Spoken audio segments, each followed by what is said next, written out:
Looking to the central bank for job creation? Really? Let's talk about it.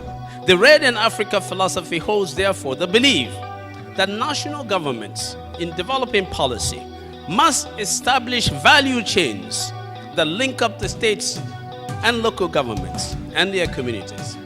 If this is not done, quite often monetary policy or fiscal policy and other activities of the government will be grossly misunderstood. Unfortunately, because of strong men at the central bank, we have come to expect central banks to fix the problems of our economy. Unemployment is essentially a youth problem.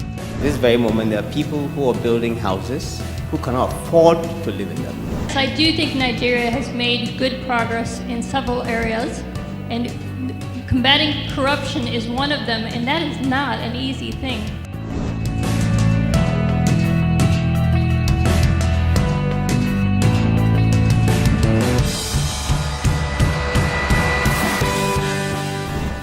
And so we believe, with our RED concept, that we should strengthen our communities because that's where the people live.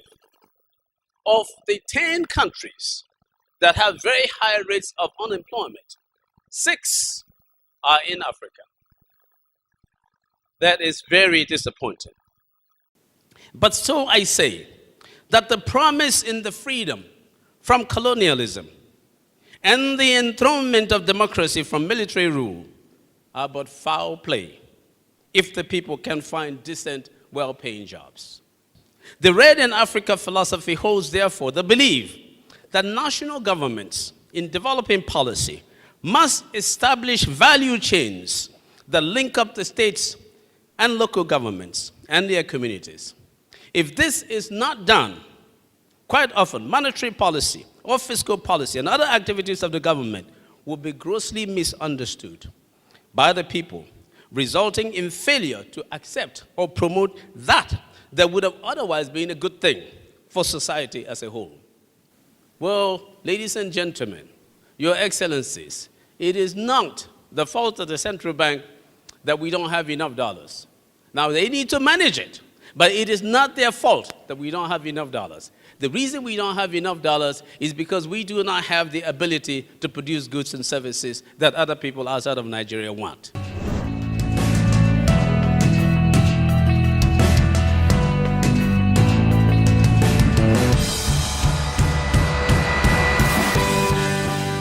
We'll go straight into the panel discussions right now. To moderate this session, we have Dr.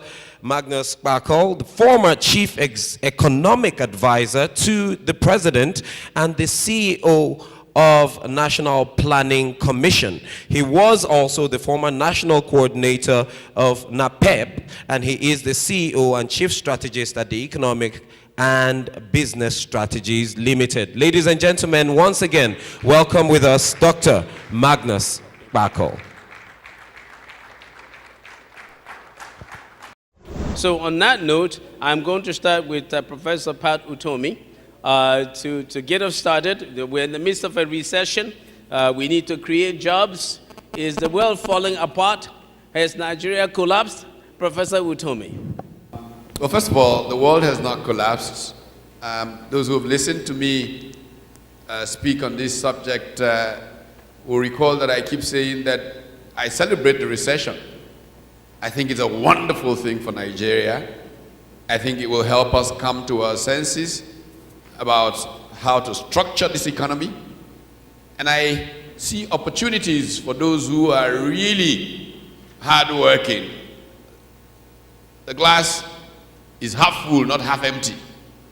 We need to begin to produce as an economy. That's a real challenge. We don't produce enough of what others want, and we want to consume so much of what others produce.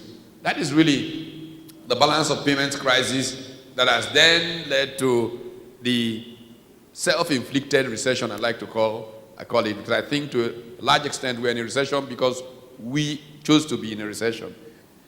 Everywhere in the world where people are serious, politics is about how you create jobs. That is the obsessive element in politics. How can we create conditions that will enable more jobs get created? Because it is through jobs that people will earn enough to have a better quality of life? Will monetary policy free us from the troubles we have now? You know, I feel sorry for the central bank when I see them get beat up about the state of the economy. Unfortunately, because of strong men at the central bank, we have come to expect central banks to fix the problems of our economy. Things that are not ordinarily the role of central banks. We are now ascribing to them reason for the failure of X policy or Y policy. That should not be the case.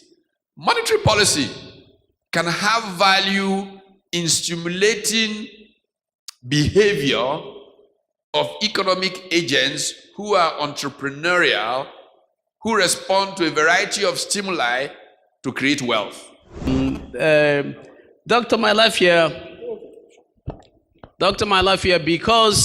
because you were deputy governor at the central bank, you know everything about monetary policy.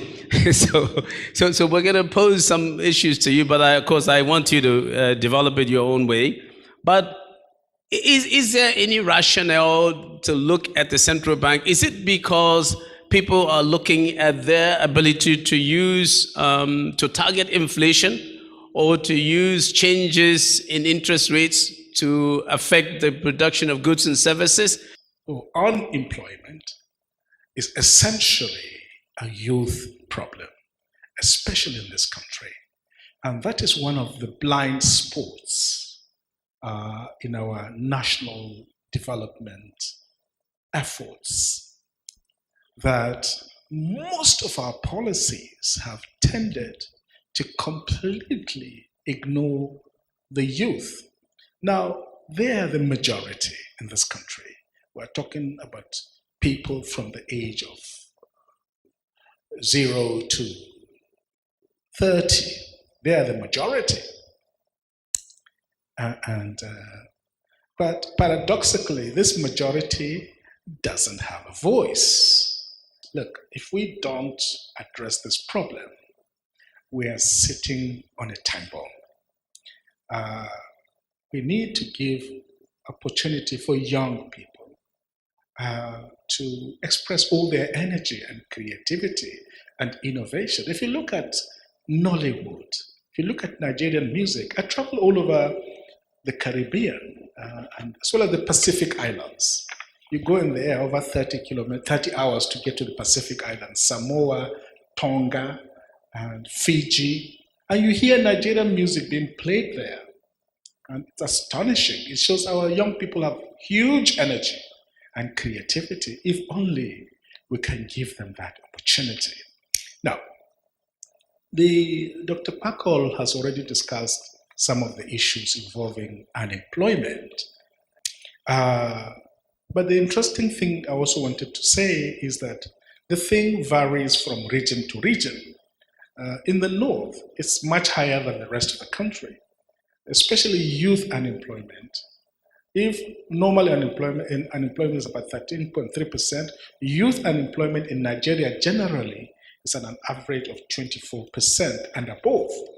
In the northeast, where we have had insurgency, Boko Haram, and the rest of it, youth unemployment has actually been in figures of over 60%.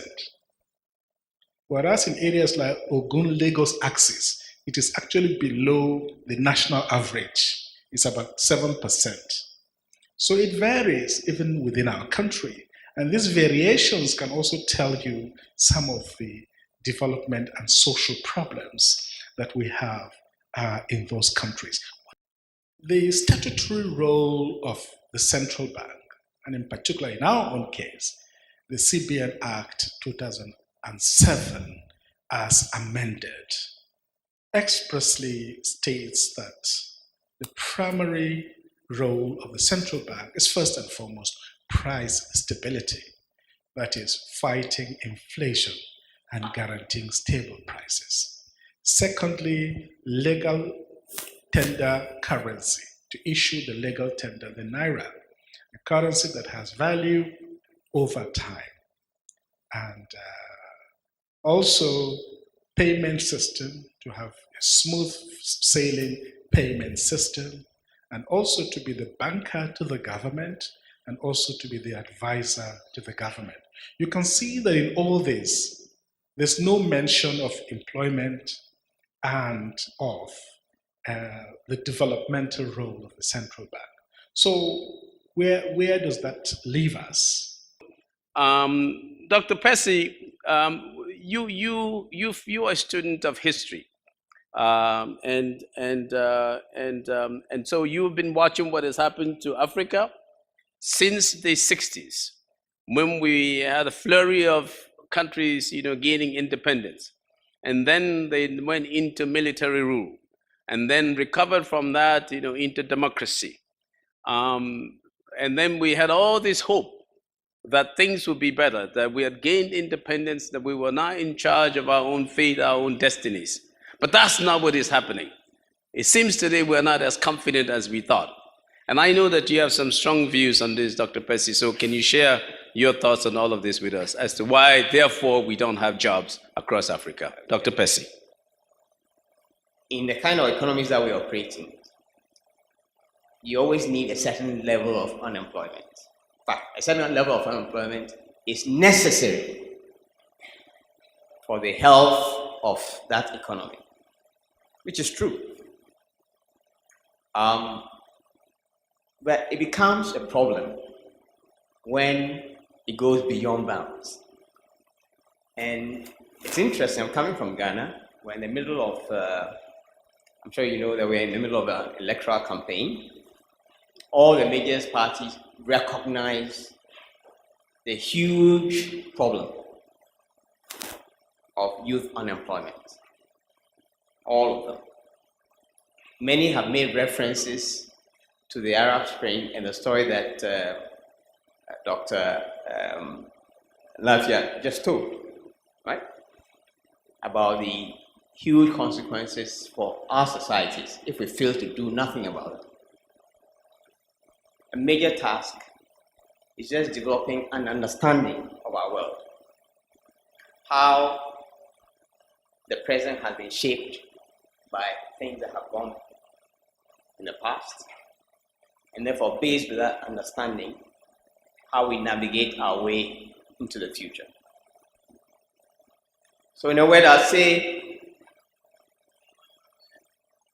at the heart of this problem is our insistence on anarchy and chaos at the level of society. Now, so if you're planning at the level of society, having a clear idea about the things that need doing, we'll go next to the kind of skills and the training that is required for people to meet them. Work and the worker comes last in terms of the considerations that go into policy. Part of it is because they are not organized, that they don't have a voice. That's a central issue.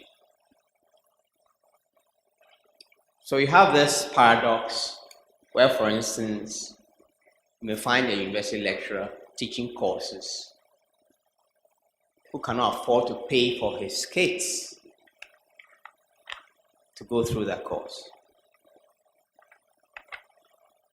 I know about Ghana, I'm not sure about Nigeria. But this very moment, there are people who are building houses who cannot afford to live in them. There are fishermen landing catches, and they cannot afford to buy. So you ask yourself, work, the worker. If we want to begin to address this problem, we must bring work and the worker to the fore, indeed to the center of all that we do. Then we can begin to address these problems, which in a certain sense are symptoms of this central neglect.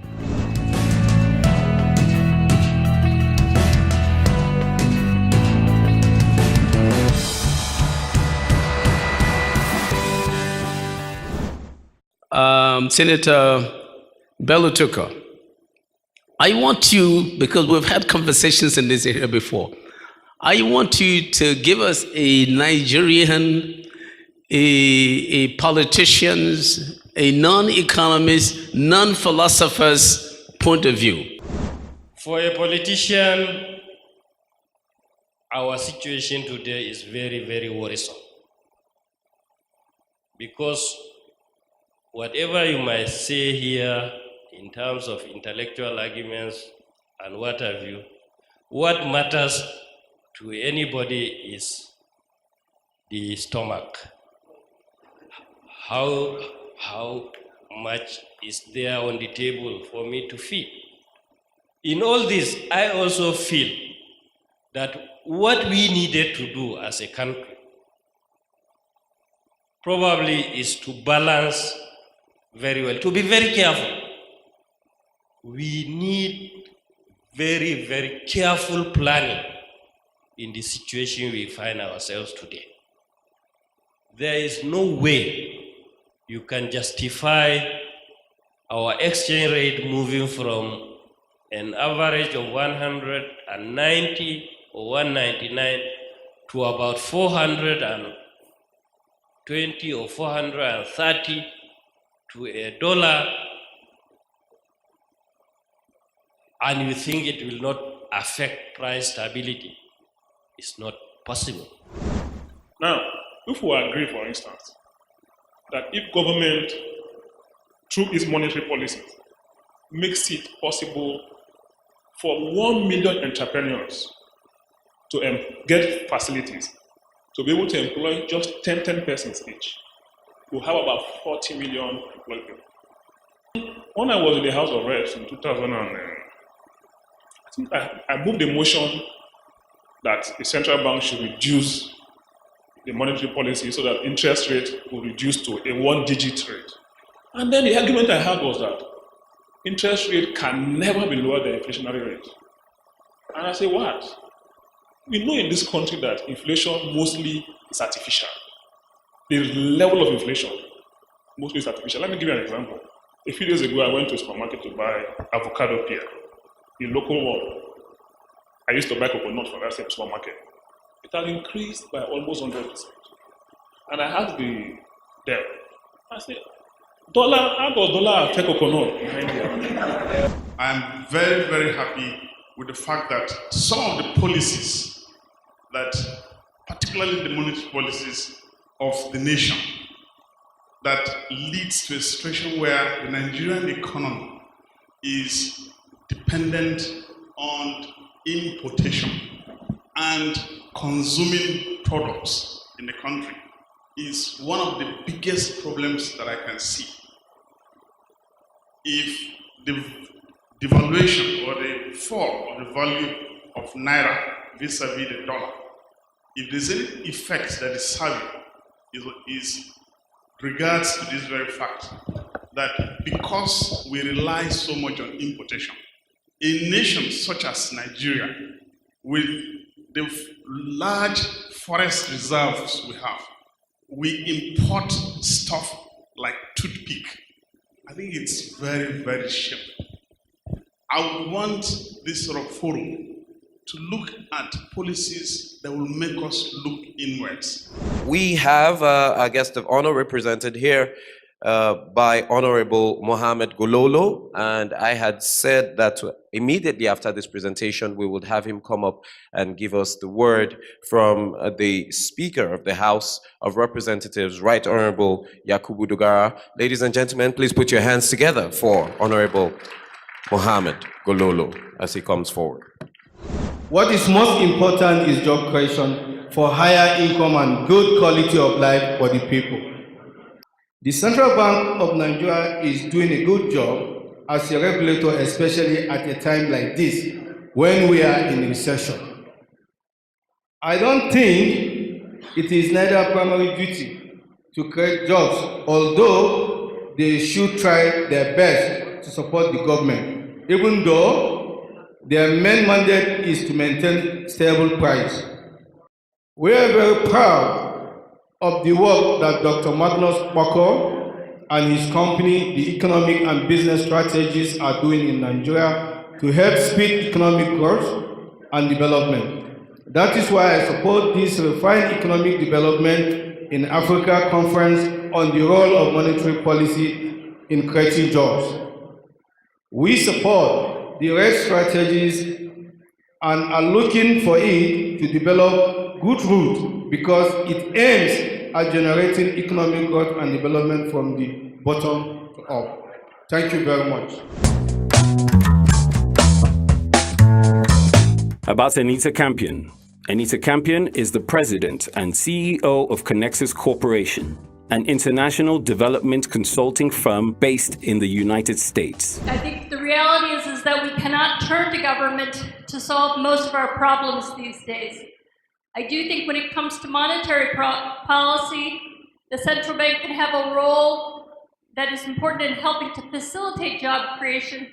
Even more so, it can do things to damage and get in the way of job creation. But monetary policy alone is not going to solve the problem. Where most of the jobs are being created is within the informal sector. And that's not uncommon, and it's not a bad thing. It shows the entrepreneurial spirit of this country is at work. And the trick that the government has to do now, of course, is to figure out how to transition more of those informal sector jobs to formal sector jobs. And I'm here today because I believe that given the global population growth and the need for food security, I agree that the feeling in my stomach, I haven't had lunch yet either, is a bigger driver for me than just about anything, as it is with most people. So agriculture, in my mind, represents one of the greatest opportunities for job creation. From my experience, economic development is best when we approach it from a holistic perspective. We heard a number of comments made to this effect in the conversations earlier. What do I mean by that? Basically, multiple factors have to be considered. It's complicated.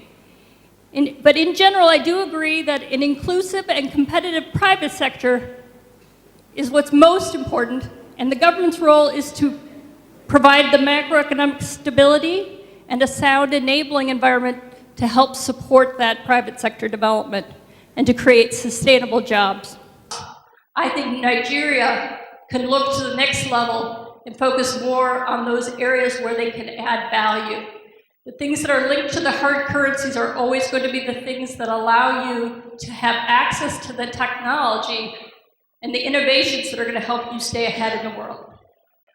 For example, we've helped to develop a tripartite financing model whereby Zenith Bank provides a line of credit to address farmers' short-term cash needs while securing supply of rice for the processor. And after receiving the rice, the processor then reimburses Zenith Bank directly, which reduces the risk for the bank, for the processor, and for the farmer, so everybody wins. By having access to good business advisory services, agribusinesses can grow bigger and create even more jobs in the process.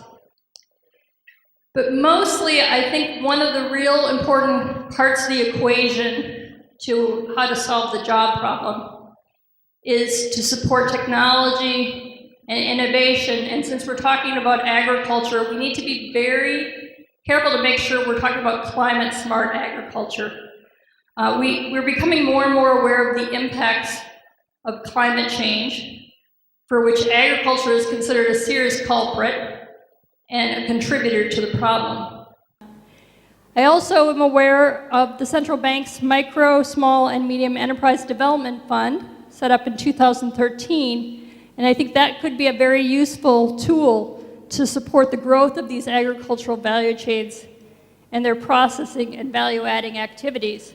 So on the state-by-state level, I would strongly encourage public-private sector dialogue around what is most needed in terms of infrastructure or to attract in the investment that it's going to take to build these value chains so that jobs can be created within that state.